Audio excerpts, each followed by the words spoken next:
Sound check. Check one, check two.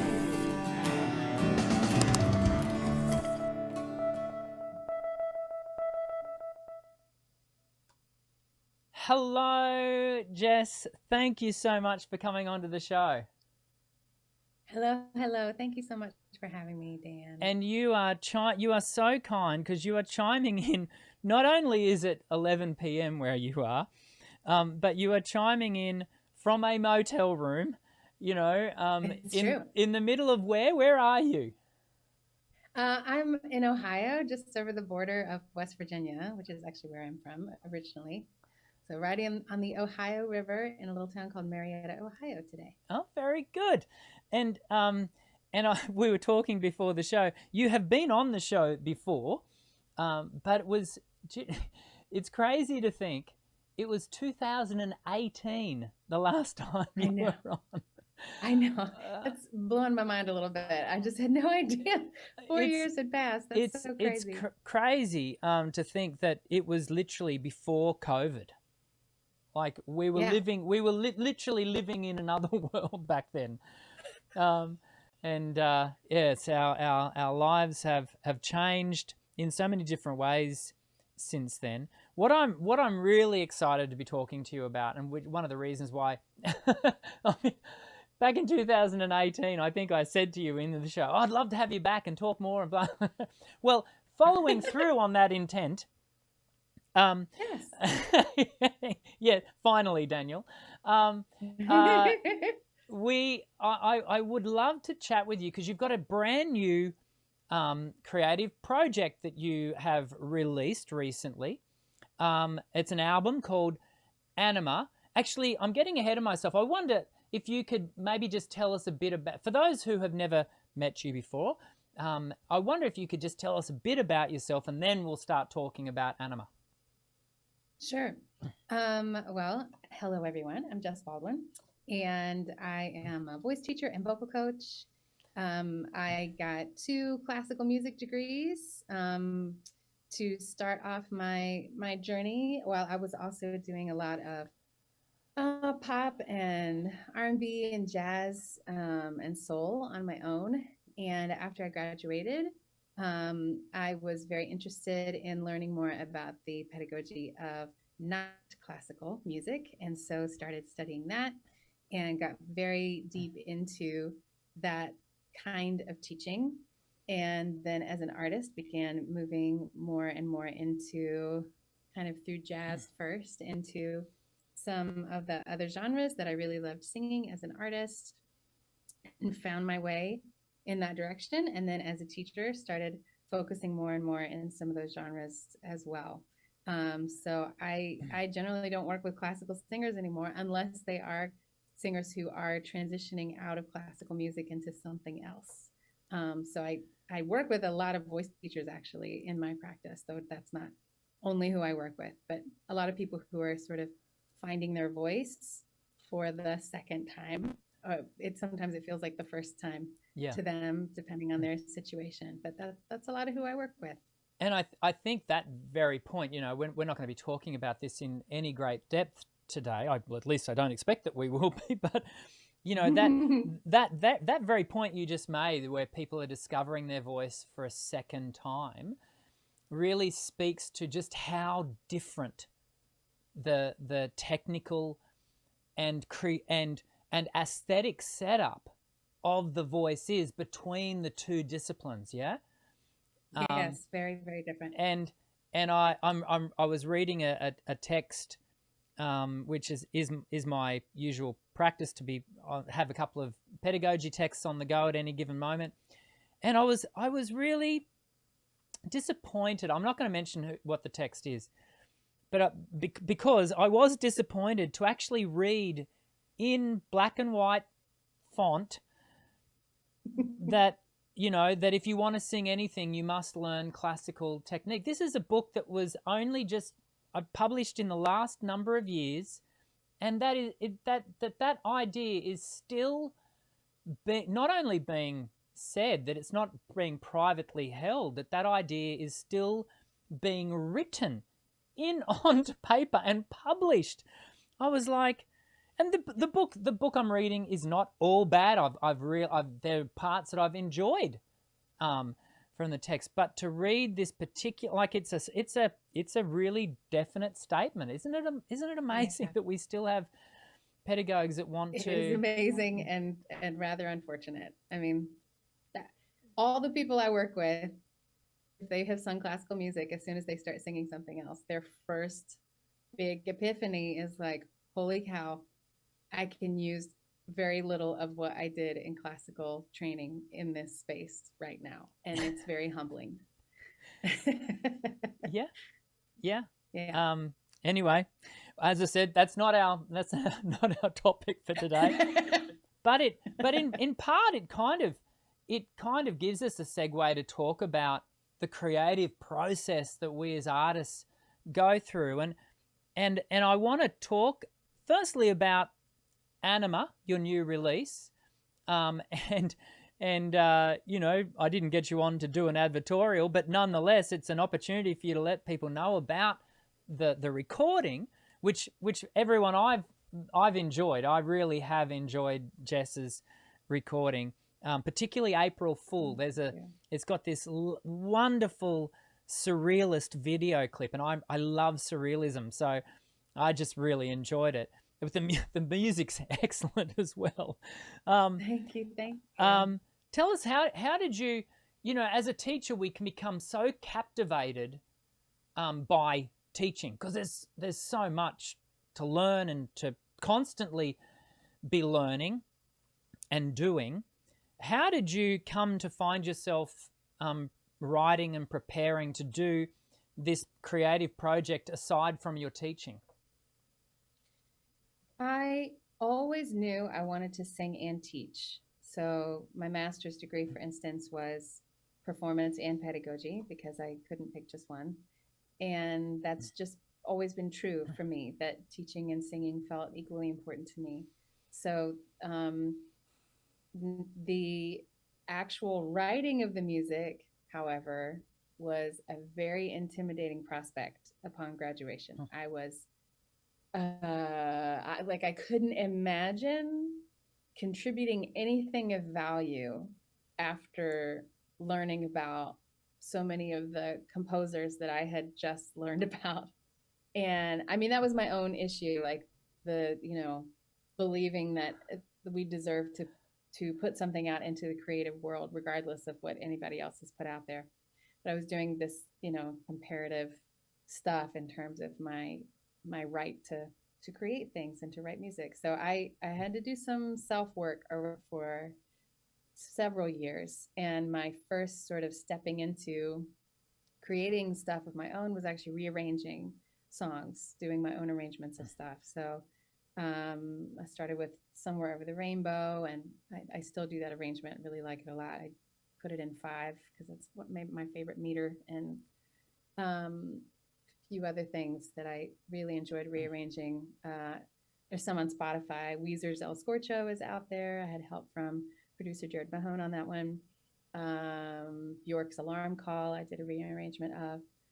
So that was sort of my stepping into doing my own thing and finding my own creative voice musically. And then I finally started feeling like I needed to write words. And I had a lot of stuff around speaking my truth as a human being. It was very scary for me to share my experience, to share my story. Yeah. Had a lot. I had just had some trauma around feeling like it was okay to be open and honest about myself with other human beings and not be terrified that I would be completely abandoned. Yeah. So not particularly logical fears, but they were definitely, playing into why I wasn't writing words yet, and had to do some work around that to finally be able to write songs. So it was a long process. And so it is no small thing that album is now out in the world, and that I wrote it, I wrote the music, I produced it. And I'm very grateful to the musicians who helped that come to fruition. The engineer did such a great job. And then it was a Kickstarter project, so there were many backers who helped that come into the world. So I'm very grateful to everyone who wanted to be a part of allowing my creative thing to be born. And isn't that, in one sense, it's wonderful, the Kickstarter process, because it's people saying to you, yes, Jess, do this. We believe in you. You know, here's the money to do it. You know, and so, well, I guess when I don't think I would do an album without it ever again. Is that right? Because it was such a, because it people start investing in it as it's being created. It's just very different than doing it all by yourself and then putting it out there. So people kind of knowing what's happening as you're creating it. It's just a very different, it's way less lonely, way less isolated, that you get to have people being a part of the process as it's happening. And it means they're generally way more excited when it comes out because they were a part of it as it was happening. It's a pretty special process, I think. I find it so powerful to have you share vulnerably, and thank you for doing so, share your story around the struggles that you had to wrestle through. And because I think, you know, you didn't really go to just how, you know, gifted you are around piano. Like you're an accomplished accompanist. Did I say that right? It is the hardest word. Isn't it just the hardest word to say? You know, you are, and you're incredibly gifted and talented. Beyond a singing teacher, you're a gifted singer. It's one area that is a weakness for me is my musicianship. I play guitar, but I don't have the musical chops of someone like Jess Baldwin. And I hear someone like yourself sharing just how much of a challenge it was for you to feel, I guess it's that imposter syndrome, isn't it? To feel like you have a right to do what you have done. The rest of us looking on would go, well, of course Jess should, could, and, you know, would. And yet here you are saying, actually, that wasn't my felt experience. My felt experience was one of working through trauma and working through the imposter syndrome. And I think so many people who are watching our show today would be thinking to themselves and are possibly, you know, in a very different place in their skill development, and many people watching would not be as accomplished as yourself. But it just goes to show that it doesn't matter at what point, at what level you are, whatever that means, you still have to work through these things when you are putting your voice out there into the world. Yep, that's correct. It's one of the toughest things. The first step we have to take, Eric Maisel talks about this in some of his books on creativity, that the first step we all have to take is to believe and decide that we matter. We have to believe and decide that our art matters, that our voice matters, that the things we're going to create matter.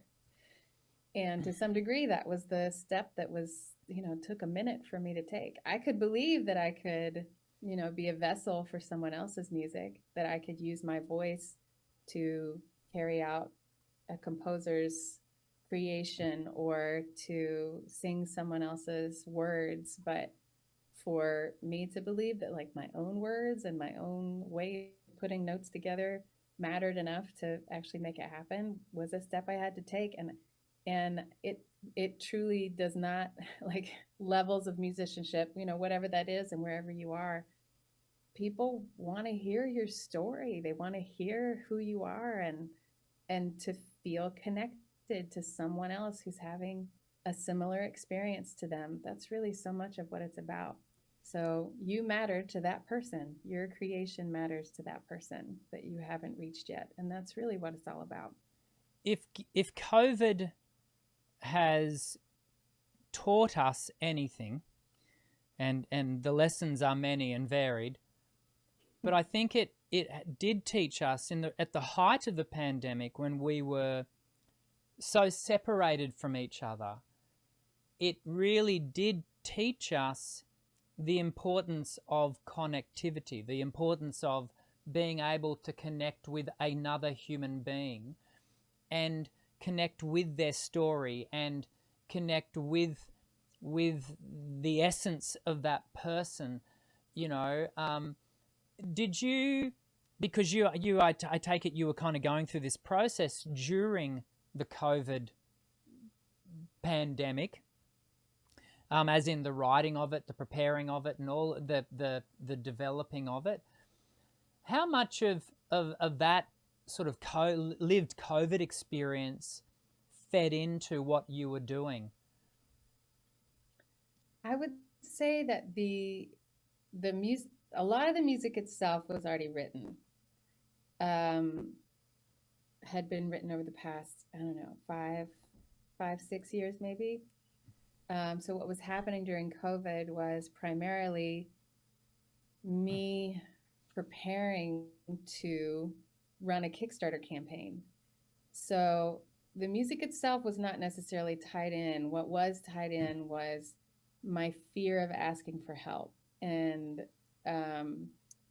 my fear that people would think that that was somehow being a lesser musician to ask for help in that way. I mean, when musicians, whether we're asked, whether people are paying us for our music before we put it out or after we put it out, either way, the reality of being an artist is that you need support to continue making your art. Yeah. So, working through that and feeling the connection, like, I hired, at some point I was like, man, I don't know what it is about this process fully. Like, I know kind of what's hanging me up, but I want some help.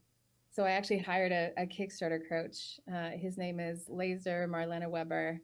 And man, he did just an amazing job walking me through the process, because he's done a ton of highly successful Kickstarter campaigns. Wow. He and his sister have a band called the Double Clicks, and they do really great stuff. So reaching out to someone to ask for help on the campaign was sort of step one. And then, you know, he walked me through so many things to help that happen, and how to build a relationship, and how to show up, and how to make those connections over time. And it was something that allowed me to connect with folks during COVID that I'm very, very grateful for. Once you put the out, like that, you did the Kickstarter, you got the dollars, for the want of a better term, but more importantly, you got the assistance, the buy-in from people. Yes. Once that had taken place, the project has been recorded, and now you're releasing it. What was that step like for you? You know, the kind of the launch, you hit the launch button, you know, and it boom, it's out there for everyone. What were you going through in that time? The launch so I decided to do the launch in a way that is a little more common now than it used to be, which is where you put out singles first and then you put out the album. Because generally when we release something, it's an opportunity for connection on social media or email, you know, any of those things. So each song release is a point of connection where you may be able to connect with some new people as a result of it being shared.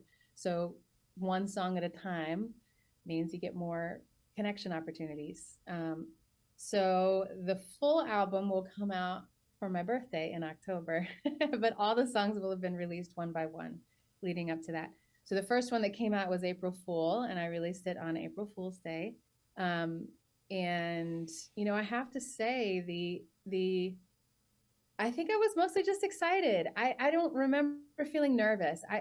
I was truly satisfied with what I had put together. It felt like, you know, a good representation of where I am as a human, as a producer, as a singer at this point in my life. So I think probably because I had people backing me throughout the process, I think it helped alleviate some of the tension I might have felt if no one had heard it or knew what was coming, you know, and suddenly I'm putting it out into the world.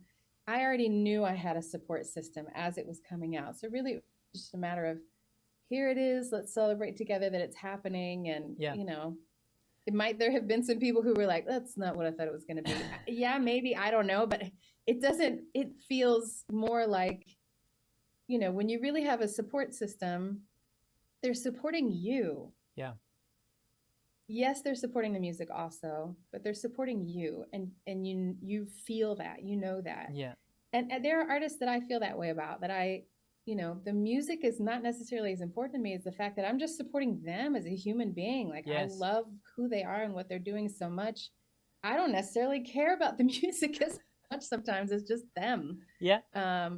So I kind of knew that was the way it was going to be. So it really just felt like a nice celebratory party. Like, here's your first song, everyone. Thank you for helping me make it. And I get to give out a little gift every month, with another song each month. And I'll be kind of sad when this cycle's over. I'll do this again, I'm sure. But can we unpack that word that you just used a little before, called satisfied? Because it's a word that I often use with my students when they're preparing for a performance. Sometimes they're about to perform for the very first time. Sometimes it's a heightened performance or an audition. And my encouragement to students is, first and foremost, I want you to step away with a sense of satisfaction, with a sense of, I am satisfied with what I did. And the reason I use that term is because it's very hard to qualify because satisfaction can only be yours. What everyone else decides to do with it is irrelevant to a certain extent. What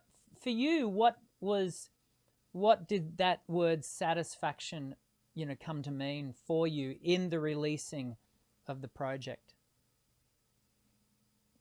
I felt like my voice sounded the way I envisioned it sounding. Not that there wasn't some working through that during the recording process, which always happens. We hear ourselves and we're like, oh, that's not quite what I thought that was going to sound like. Okay, let me adjust my expectation while I also work toward making the sound be what I want it to be. But in the end, my voice I was satisfied. I was like, yep, that's a great compromise between what I wanted, what has come out. Same with the production. The musicians did a fantastic job. When we went in and recorded, the engineer did such a beautiful job as we worked back and forth with what I was envisioning for the soundscape. And it was, it wasn't a satisfaction that came from just like accepting whatever. It certainly was a hard-won satisfaction, I would say. There was a lot of work going into it, while also doing some accepting of reality if what I had up here in reality just were not actually going to work themselves out. So it's an interesting sort of dance until you come to this place where it just feels like it kind of balances out and settles. And that was my experience anyway. I felt like where it settled felt really good. You just used another two terms, which I think are so insightful for us into your process. And they're two terms that we don't often hear associated with music music making or creative process of any description. But I want to circle back and talk about them because I think they're so important. And that is, you said you adjusted your expectations and you were able to compromise. And I love how those two terms are the antithesis. Is that the right way of saying it? They are not synergetic with perfection. Yeah. Right. And I love that. Because we get so caught up on, I want it to be perfect, as artists. What was it that you felt you had to adjust your expectations around and compromise in the process of recording and releasing the album? Well, April Fool is maybe the most specific example of having to make a compromise, because the way I wanted it to be, there's this descending line in the chorus.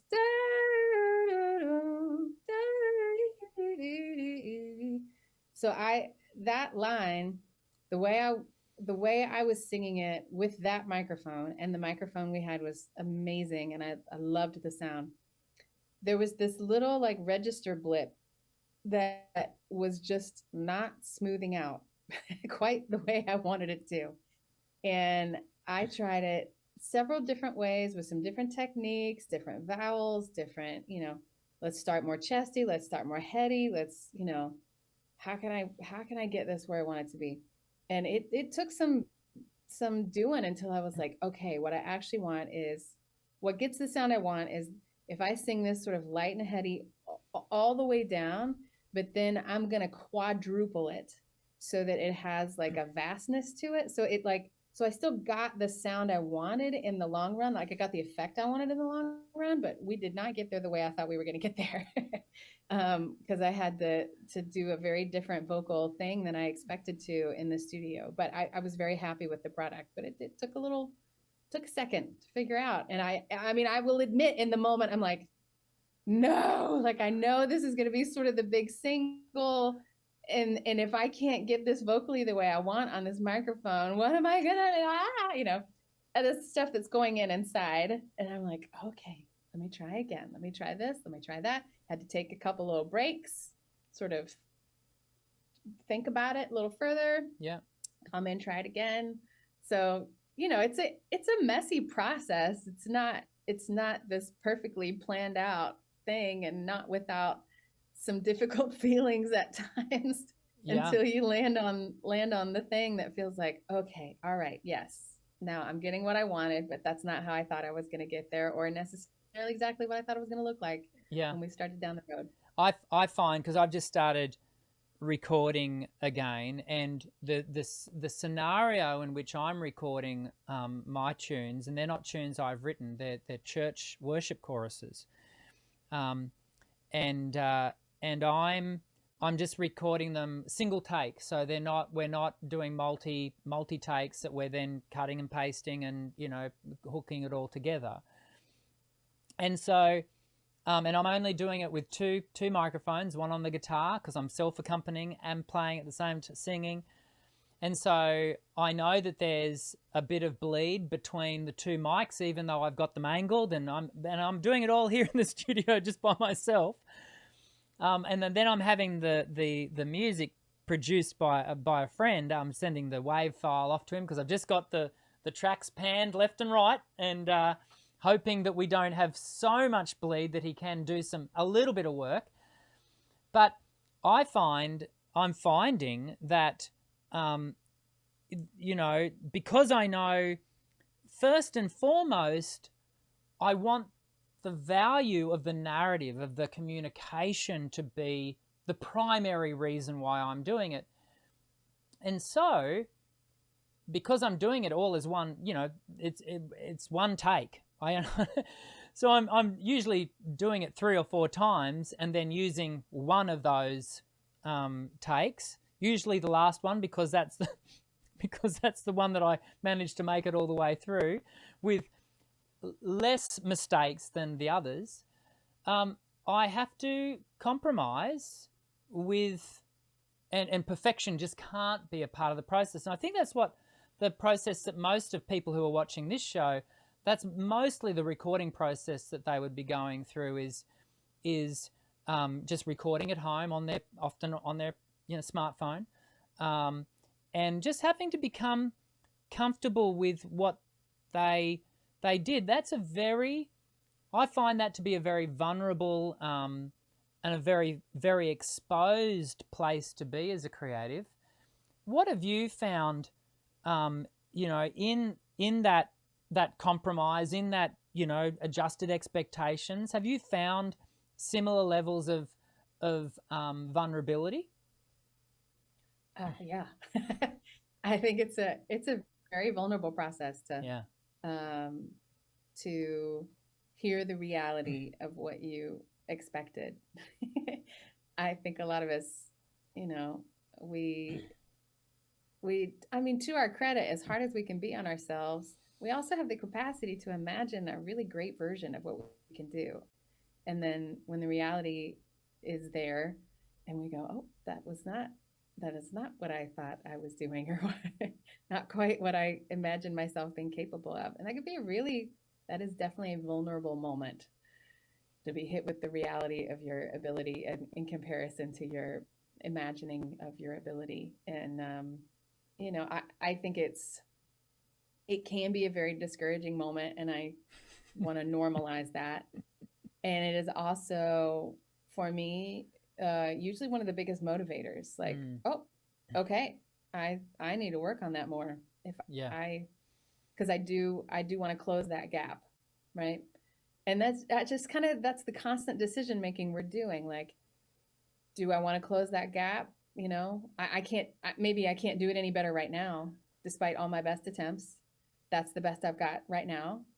And then we have to, if that's the moment we have, if that's the present, then we go, okay, if it's a live performance or something, but then we can go, but I'd like to close that gap between what I'm envisioning and what reality is. So that means I got to work harder on that thing, or try that, or do that exercise, or, whatever. And so that it's a pretty motivating experience too, I think. That really speaks to the difference between perfection and excellence. I've always defined excellence as doing the best you have with what you've got, as opposed to perfection, which is an unattainable goal. And I just love the way you said that. It's just about, okay, in this moment, this is what I am able to do, and I'm going to work towards refining it. And I've said to students many times, if you want to, there's no baptism of fire quite like the recording process, because you can't hide. There is it, and because the recording process doesn't owe you anything, does it? It's just, it tells you exactly what it heard, and it gives it back to you without any human emotion. It's just, this is what you did. Yep. And I just, as how dare it? That's how I feel sometimes. How dare you? Yes. Yes. That's not what I gave you. I know. And I think it's a really positive thing for us to, if we can go into the process of recording with an open heart and mind, I think we can learn so much and develop so much as singers. And I think in the recent recording sort of jaunt that I did, what I came away from it was how much I want to develop my ability to communicate and emote while I sing, while I maintain my technical foundations and I don't want people to come away from my recordings going, oh, he's an amazing technician. I want people to come away hearing the emotion and being connected with. But that's hard, isn't it? How did you find that? I mean, you talked a little bit before about this. Can you talk more about, marrying those two, the emotion with the technical prowess, which I know that you are more than capable of? Thank you. That's very kind.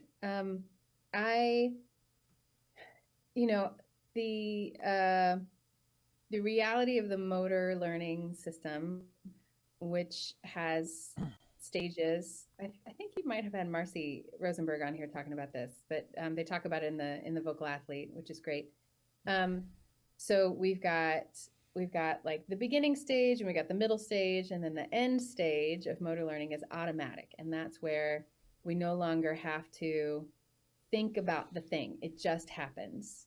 And all these well-meaning people who are like, oh, just don't think about it so much and it'll happen. And it's like, that's not entirely true. Like if you haven't done the motor learning, if your body has not built those neural pathways and your muscles have not repeatedly done the thing enough, there's no amount of not thinking about it that's going to help. You know, the first and second stages of motor learning require a lot of thinking about it. So while you're in those stages, you cannot emote and think about it at the same time. Yeah. So lots of repetition allows you to get to that automatic stage so that you can then allow, you know, your brain has the space to emote. Yeah. So sometimes when we're in performance, if we're trying something that we haven't done a ton in terms of motor learning, we're probably going to have a blip. You know, there's going to be a splat of some sort on occasion where our system has not gotten to automatic stage about that particular technique, but we really wanted to be in the moment emotionally, and we take the risk. Yeah. And the amazing thing is that most of the time it pays off. People are actually quite forgiving of those splats when they're in service of an emotional moment. But that balance between building the technique with lots of repetition so it can be automatic for you, while also being connected to the emotion, because there is the reality that some technical things do not happen unless they're emotionally connected. Yeah. So I have people I work with that, you know, we're in a moment in a song where like they're supposed to sound angry and they're trying to use technique that's kind of void of emotion, and they can't access the sound. We have to do some specific movements that the body does when it's angry, like stomping on the ground or like punching our fist into our hand, feeling kind of gritted in our teeth, you know, some of those things. And then suddenly the technique is there because the body is providing some of those things that are needed to technically create an angry sound. So sometimes emotion feeds technique that would not otherwise show up. So that's the other piece of it. Sometimes emotion helps the technique be there when it wasn't there before. So you got to come from kind of both angles to see what you need and what works for you. But we'll always have splats. I did want to mention this interesting, really great Instagram channel and app called Muscle Music. She mentioned the other day something about, I'm going to totally mess up the quote, but it was something about like perfectionism is a somatic issue where our body is so scared that we will not be able to handle the mistake, that it's trying to prepare itself. It's trying to like compulsively prepare itself to avoid a mistake. So what we really have to do is to prepare ourselves, to prepare our nervous system to be able to handle mistakes. And I found that really fascinating. Like, and so she recommends like practicing mistakes, practicing the act of getting yourself used to a mistake and not responding to it in such an intense way.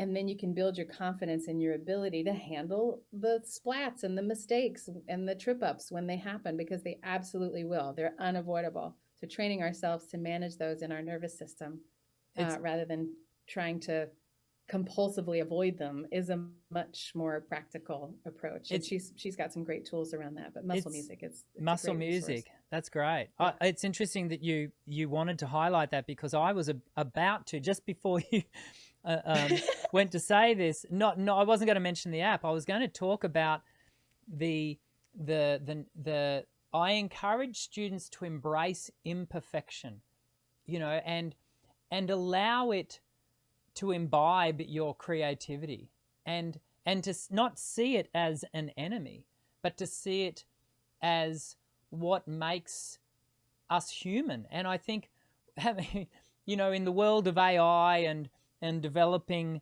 robotics and all of that sort of stuff, I think what we're learning as a species is how important it is to us as human beings. And this brings us full circle back to where we started our conversation today. How important it is for us to connect with human beings. And the only way we can truly do that is to connect with imperfection. And it's almost that idea from the Matrix, where the Matrix is talking to Neo and talking about, we created this perfect world for you humans where, you didn't have any friction. Life was an absolute bliss and you didn't flourish, and so we built back into the Matrix, hardship and sickness and suddenly you came alive. And I think it's a wonderful thing. It speaks to actually a part of our being human is being imperfect. Absolutely. And there was a very like a crux moment, a core memory for me, Inside Out reference there, where when I first wrote my songs, it was because I had been invited to be on national television on a singer-songwriter show on public television. So I had to write some songs to be on this show. So those were where my first songs came from. And I was joined on the show by a good friend of mine, fellow musician from West Virginia, Todd Burge. He was also on there. And Todd has been a singer-songwriter for a very long time, spends the vast majority of his time touring as a musician. And so here I am up there and I'm like, ooh, okay, I'm going to share my songs for the first time on national TV. And here's Todd Burge, who's been doing this forever. I'm nervous about forgetting my words. Mm-hmm. And, Todd's over here. And he went before me, I think, in the order and had a new song that he was sharing on the show. And he starts singing and he gets to this part where he's forgotten the verse that he was going to do. And he's playing, he goes, let's give it a minute. And he just plays for a second. And then he goes, well, while we're waiting on that, like does it. And it was the most charming moment. And it was so instructional. I was like, oh, it's not making a mistake. It's handling a mistake like a human being. And it was such a charming moment. They actually put it in the teaser reel for the series, and here it was, this moment that I was terrified of having, and he was having it and taking it and making it this magical moment. And I thought, that's really what it is. Like, we're just, and it was me, like, here I am watching someone have an imperfect moment. And I'm so grateful for it. It's a highlight of the whole experience for me.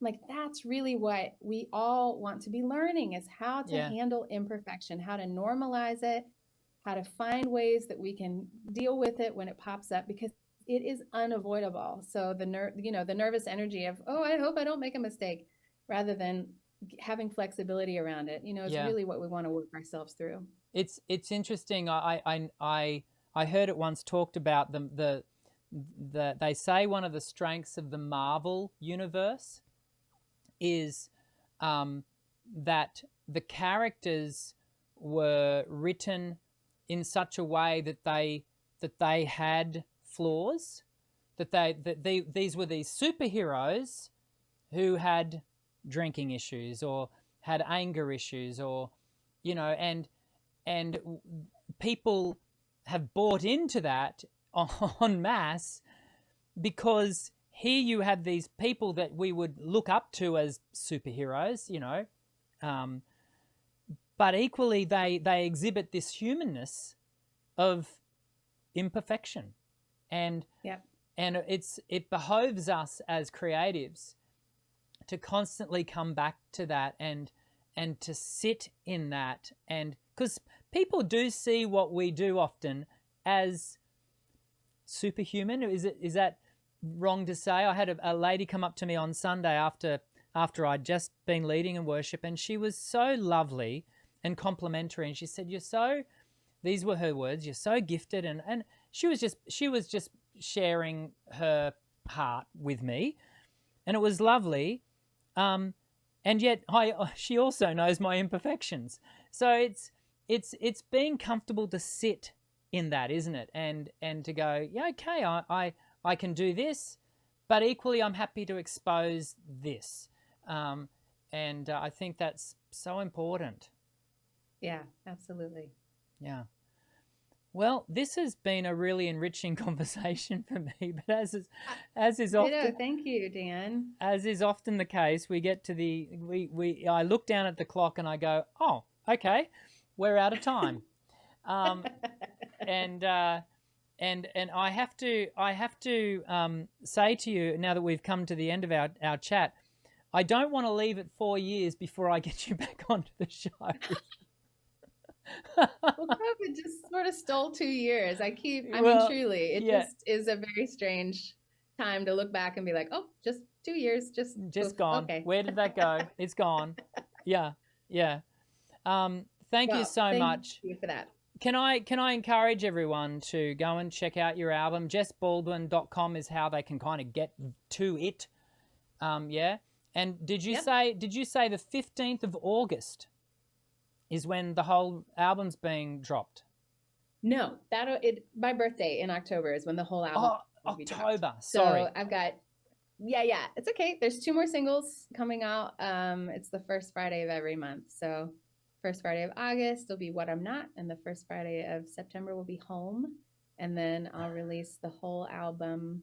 I mean, all the songs are out there, but Spotify makes me do a separate submission for an album versus singles. Okay, so right. That'll come out as a celebration on my birthday.